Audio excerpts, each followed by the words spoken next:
চকে আসলাম বিকালবেলা একটু ঘুরতে ফিরতে, আবার একটা কাইটটা লইলাম গেন্ডারি, যা রাইতে আন্দারে আন্দারে খাওয়ানোর লেগিয়া এর লেগে একটা মানে গেন্ডারি কাইটটা লইছি, রাতে জানি খাইতে পারি আইলাম একটা গেন্ডারি কাইটিয়া, জানি রাতের বয়ে বয়ে খাইতে পারি।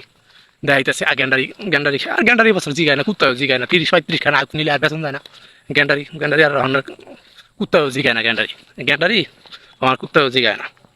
গ্যান্ডারি একবারে হস্তা হয়ে গেছে। গ্যান্ডারি 30 খান 35 খানের বেশি আমাকে বাজারে বেচন যায় না, বেচতে যান বেরিয়ে যায়। গ্যান্ডারি আগে 100-200 আগ বেচে চালাইছি প্রথম চুড়ি, আর 50 খান আগ বেচতে দিলে যান বেরিয়ে যায়।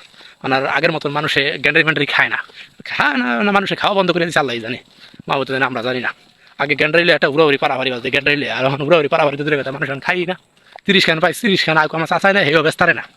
মানুষ এই হিসাবে হয়ে গেছে এখন একটা পয়সা মানুষের ভাঙতে চাইতো না।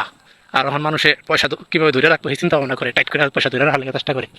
আর আগে তো মানুষ এই কারণে আর টাইট করে ধরবো না কি আরবো, আগে তো একটা বেশি 10টা, আর এখন কোনো রকম একটা গ্যান্ডারি হলে এটা 100 টাকা 150 টাকা 120 টাকা, তাই কয়জনে খাইব?